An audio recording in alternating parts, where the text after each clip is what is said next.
Have you ever stopped to take a look at the world around you and document those moments with your camera?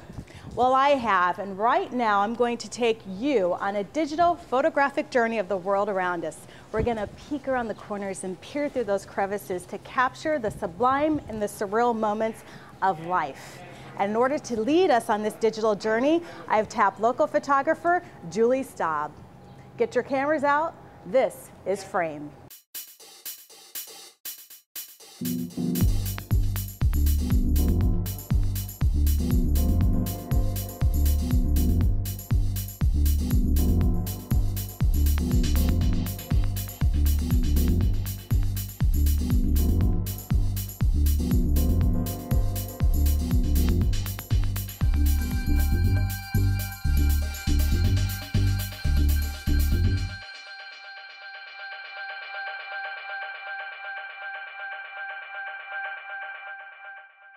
Welcome to Frame. Thank you so much for joining me today, Julie. Thank you for having me. You got it. Now we're in your environment. Tell me about what we're going to do. And well, I really just like to explore, so I kind of look around, see where I'm at. This was always one of my favorite, I don't know what you want to call this, breezeway, because of the graffiti that would land on the brick walls here, and the texture is really nice and interesting. And then you have the natural light coming down, which is how I shoot.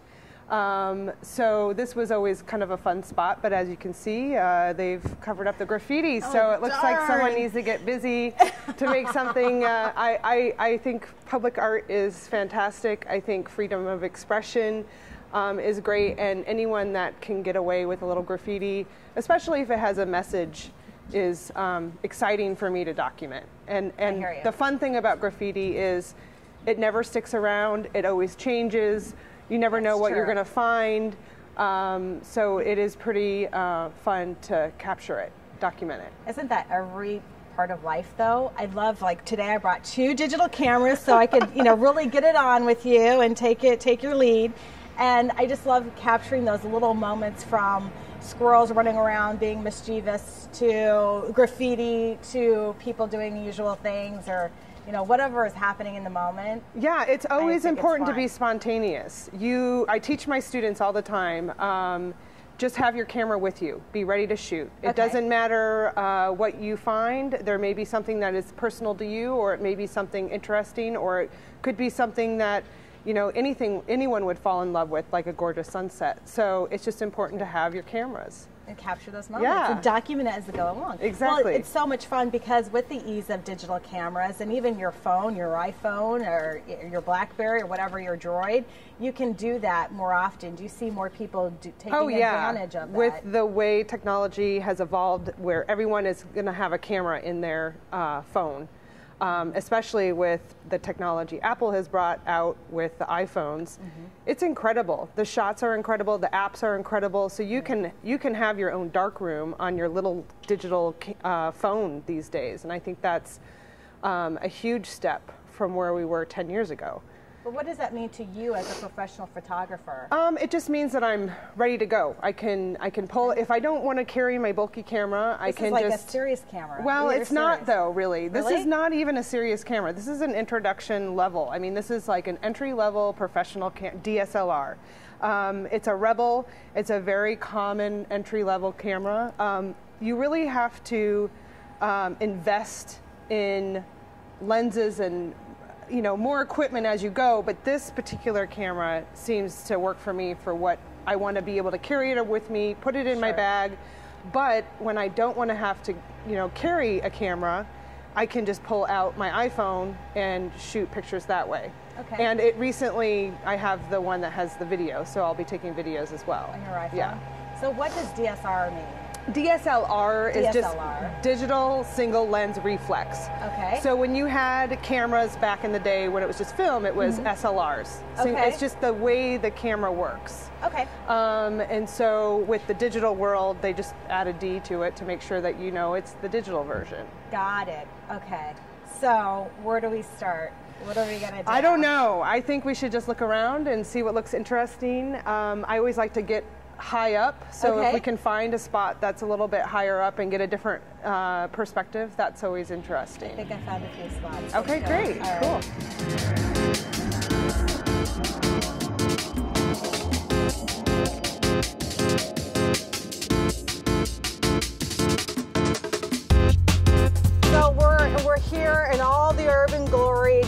downtown Iowa City, right? Reminds you of New York, correct? A little bit. Okay, well, we'll talk about that later.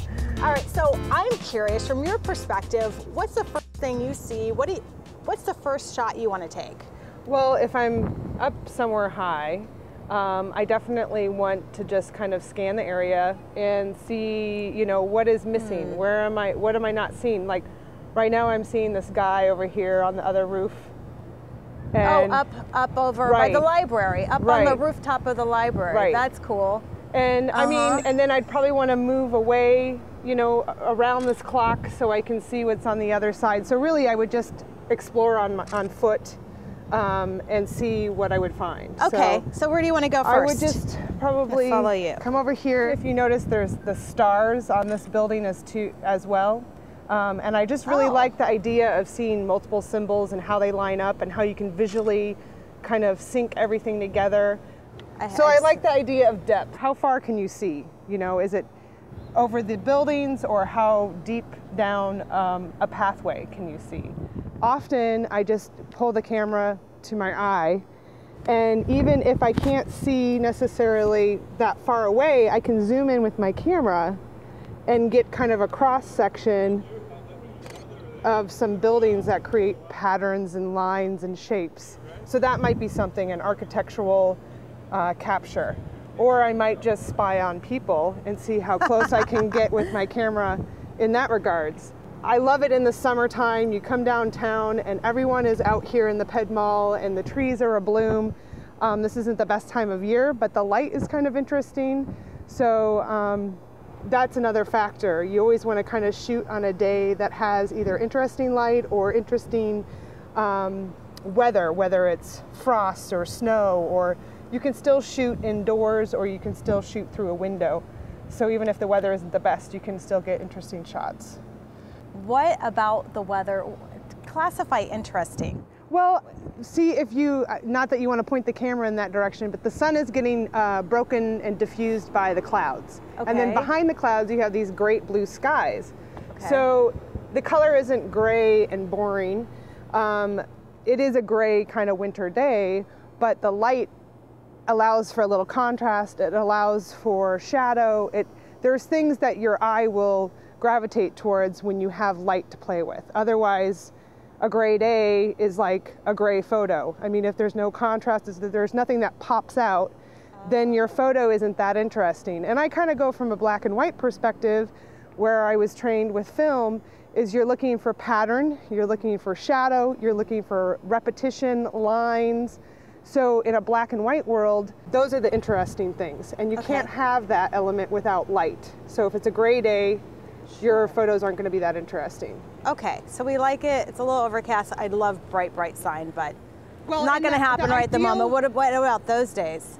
The bright sun? Mm-hmm. Well, typically the ideal time to shoot is first thing in the morning and last at night. You want to get the golden hour is about an hour before sunset. That's when the sun is lowered to the ground. People aren't squinting, and the light just gets juicier. It's golden, it's beautiful. You get the sunset colors, the pinks, the purples. It depends on the day and the weather. Okay. But it's just a lot more interesting for shooting. Right. All right, so let's get guerrilla with it. Let's do some urban jungle action, and then we'll share our photos after we capture what we've got. So in essence, we're trying to find the story. In essence, you're trying to find the story. Yeah. What's the story you see? I have questions that come through. I wonder, where are these people going? Yeah, exactly. Why aren't they at work? Are they? Why aren't we at work? They? And it's not just about the people necessarily, but you know, how do you catch them in their environment? And how do they relate to their environment?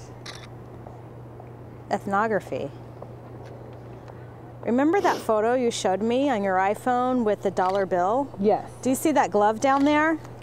I'm all about it. I'm all over it. Another thing I like to do is play a little bit with letters and words that I find if I take a picture and kind of edit it myself, where I'm, instead of saying the word Sheraton, I may just edit it and take a picture of the word she and then create it into something else. See the side of that brick building over there? I love that building. I love that building. I always wonder what was the first half of the name. What was that building? Who owned it? Who built it? What was it before? I love the history of this town. What has it been? How many? Well, and I see that building and I'm like, how do I get on top of that roof? I think you're at heart a tagger. Yeah, I mean, I think I just enjoy, you know, moving around and exploring. I mean, really, that's all it's about. I mean, I can do it on my bike, I can do it on foot, I can, you know, climb an alleyway and find something new to see. And if I had a better camera, we'd be able to zoom in even further so we could get the detail of those men working on that structure over there. But this camera just doesn't go the distance. It doesn't take me long to kind of sauce out a spot. Okay. I move pretty quickly and keep going if I don't see anything terribly interesting. Yeah. All right, let's keep it moving. Let's hit our next spot. Okay. All right, let's go. Let's go. Ready? This is juicy back here, Julie. I'm all about it. It is juicy. Officially sanctioned graffiti, public art, something or other. Don't you think? I think it's fun to do it. You know, in the subways in New York, I love the rebellious people who get back there and get down and in the crevices and create their art. This is some juicy action. I'm all about it.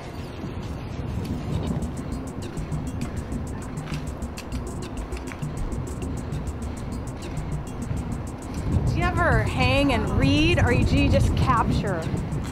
I always am just visually looking and looking where I can maybe get from a different vantage point. So if there was a set of stairs here, I would see if I could sneak up somehow, or, you know, find a crevice that is unexplored.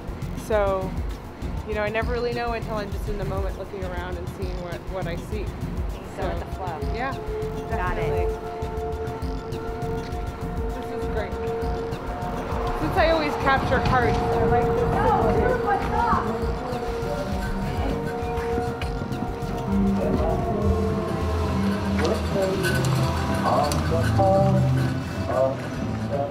Yo, what's up?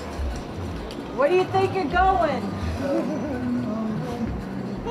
I just had to go back to a little Brooklyn photography is about.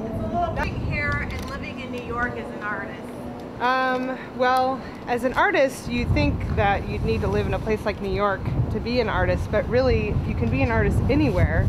We live in such a digital world, and the internet is able to bring us closer together and get our stuff out there without having to be in a certain city. I think life experience and traveling and getting all that under your belt just makes you a deeper artist, but I think you can definitely be an artist anywhere. But that said, what I used to capture in New York, street graffiti, public art, isn't as prominent here. True.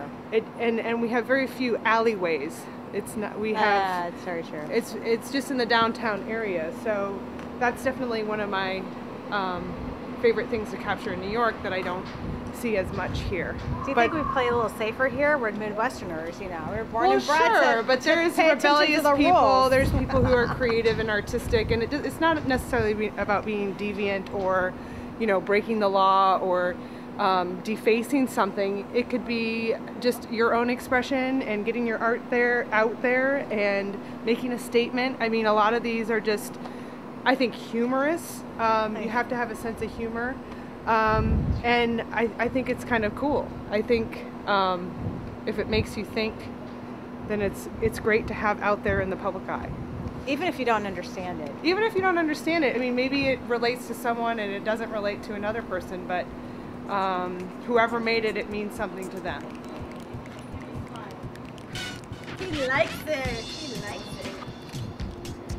The door.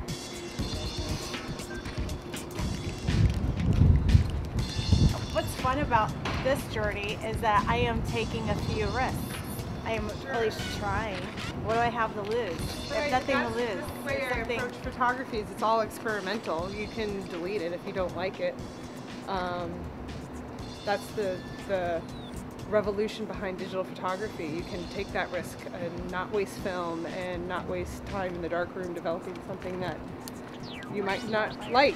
So I was going to talk to you about a little bit more about the New York experience, because I find, after living in a couple major metropolitan areas, there's just a different energy that exists for artists to create. With that said, and by different energy, I mean more energy. I mean, it's just maybe a more influx of people, or it's just I think there is more energy and there's more artists in places like New York. However, I think if you're a creative person and you're living in a city that causes you constant struggle and you don't have a great quality of life because it is an expensive town to live in, I think that actually stifles your creativity.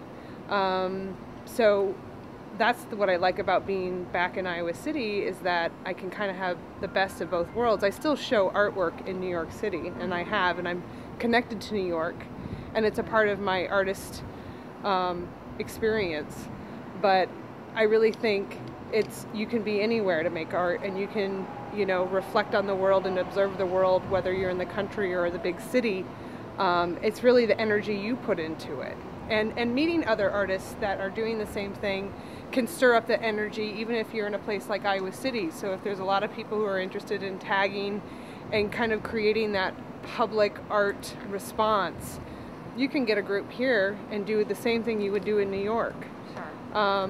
So I don't think you have to be really anywhere specific to do art.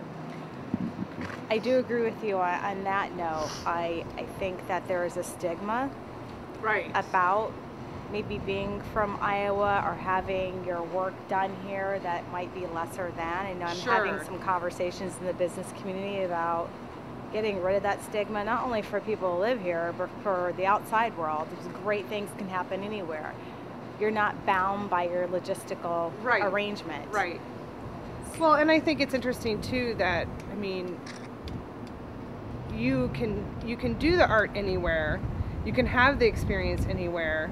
I think it's just what you make of it. I think the difference between the Midwest and New York City is that it's maybe an exposure quality. It's maybe an experience. You're not going to see as much of that kind of activity because it's a smaller town. It's less amount of people, less artists. So, but it can definitely happen. Let's make it happen. We're making it happen. Yeah. We're doing it right now, and you're joining us. I'll just show you a couple photos I have here of maybe someone wouldn't necessarily have this perspective. To me, this looks like a light switch. If you look further away, do you see the little light switch? And so for me, that was what I was attracted to, were these lines and shapes. It doesn't really have like the most interesting, sight, but you have like this texture in the sky, and that's just what I tuned into. And here's another perspective, which makes it a whole different photograph. And here, this is where we were talking about the rule of thirds. You want to have you want to have something off. Basically, if you would see this as a grid, where you'd have 3 squares, three rectangular, 3 rectangular. You want to have the point of focus in some of the crosshairs. Okay. So you wouldn't want to have it in the middle of the box. If you could imagine a visual box, you would want to have it where it intersects, where the boxes meet. It's hard to explain when it's... Is it kind of like overlapping circles, if you will? You want to find that little, in the concentric circles, that little space where everything overlaps? But it literally is like if you were to draw a line here, and this would be your first row of 3 boxes. It'd be that little crosshair. See, this kind of fits the little crosshair. Absolutely, I got it. So your point of focus is going to be shifted more to the side or up to the side. It's not going to be directly center. In the center, although you can break the rules and have a photo that is directly in the center. It works for some photos. You can be a rebel. I'm a rebel then because almost everything I have is. I'm getting better. This is the stuff I do miss about New York. Ooh, Now, that's a this is great shot. from a photo shoot that I was an assistant for. It was actually to shoot a timeshare apartment. So I would just happen to have the luxury of being on, I think it was the 34th floor of this beautiful apartment. And while we were waiting for the light to change, we had several hours to just wait around, and I was out capturing from the balcony New York City traffic. And even just the shadow of the building that I was on was really cool. And again, high up. I mean, we're not going to get the same experience going out on a balcony on the 3rd floor. Right. But this is the kind of stuff that I had the luxury of just being in that environment every day. This was from the 16th floor of a Battery Park City apartment building. So all these skyscrapers were being built right by Ground Zero, and I watched them grow. And that was really cool because I like the idea of documenting something over time and getting a sense of how something changes. Everything is always changing. And so when you think about when you walk around in the world and everything is changing, how do you see it? And a lot of times people just see it with the same eyes that they saw 6 months ago. I have done that. I love these woods near my house, and I walk through there with my camera, and I've seen the soil erosion over the last just 2 years, and it's really interesting that capture this really sacred part of the world in this time-elapse manner. Well, that's a good idea. I mean, you think about history, it's so interesting how people are so geared around Photoshop and about eliminating certain things that they don't like in a shot. And I'm more of a historical perspective where I want to keep the imperfection because this is history. You're documenting history, and soon in the future, we're going to have all these photographs that aren't even real. And I hate that. That's what I would rather just shoot what I see. That's the whole point behind my art. It's not about making a perfect scene and creating a shot and making everyone look Hollywood glam. I'm the photojournalist, I'm the documentation artist, and I want to document what I see. And this to me is interesting. It's, from a perspective where you can see the cars and you can see the people, and you don't get that every day unless you're in that spot. So we understand you shared with us that you grew up here in the Midwest, in this area, Iowa City, I grew Eastern up Iowa Iowa? City, Coralville, Iowa, yep. Perfect. And then at what point did you decide that you wanted to pick up the camera and capture life through the lens? Well, in general, since junior high, I was taking pictures. I was taking them first of friends, and then, people were really annoyed that I was just always snapping pictures. But that was more of the snapshot world. Then I took my first black and white film photography class in high school. I had a great teacher who was extremely supportive, and, then I continued to pursue it through college. Went to University of Iowa. I did all sorts of art classes, but when I really became in tune with photography is when I studied abroad in Florence, Italy. And it was there that I was just completely mesmerized by historical architecture, culture, just different patterns and structures and texture and different experience. It was a whole new world for me. I'd never lived anywhere else. I'd visited Canada, but I'd never been out of the country. So for me, I just got completely engulfed in photography again. So that was kind of so then it was about 10 years later where, I was exploring as a 20-something-year-old, and I landed in New York, and I was very anti-digital. So I was always trying to find a class that I could take, a darkroom class, so that I could do my own film development, do my own darkroom work. But what happened is, it was really expensive. It's not fun having to play around in chemicals as much. So basically, I slowly integrated digital into my life with a camera phone. Oh. And we're not talking about iPhones. We're talking, this is like 8 years ago. So I had a little Motorola, like flip phone? Flip phone. And that's how I started digital photography again. I mean, really, that's how I got back into photography. But it was, and then I started uploading those little tiny camera phone photos onto Flickr. Okay, yes. And Sharing then website. getting into that photo community and really wanting to, like, you know, this is silly, I need a camera. Right. Started with a Nikon, broke it in the first couple weeks. Oh, no. Got a Canon, loved it, lost it in 2 weeks. Oh, no. So I was like, you know, having issues with the camera. So finally I did have a Canon, a little Canon for a while. And it worked great. I carried it with me everywhere. I was always taking pictures. And then I shifted into the DSLR when I was approaching a friend's wedding and I really wanted to have a better camera. And then I was like, what was I thinking to wait this long? But there was a lot of resistance around going the route of digital. But now that it's a digital world, there's no way to escape it. It's instant. You've got to work in that format.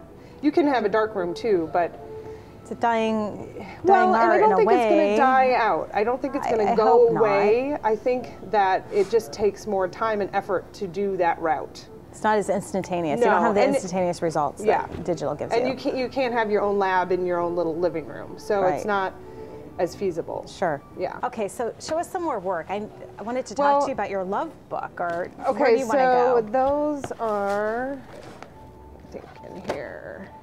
Are you getting Okay. some of these? So I'll show you some of, so this is the one that I was talking about, the Oh, weather one. yes. And basically, I mean, none of this is photoshopped. The only thing that I manipulated is when I shot the photograph, it was actually found upside down.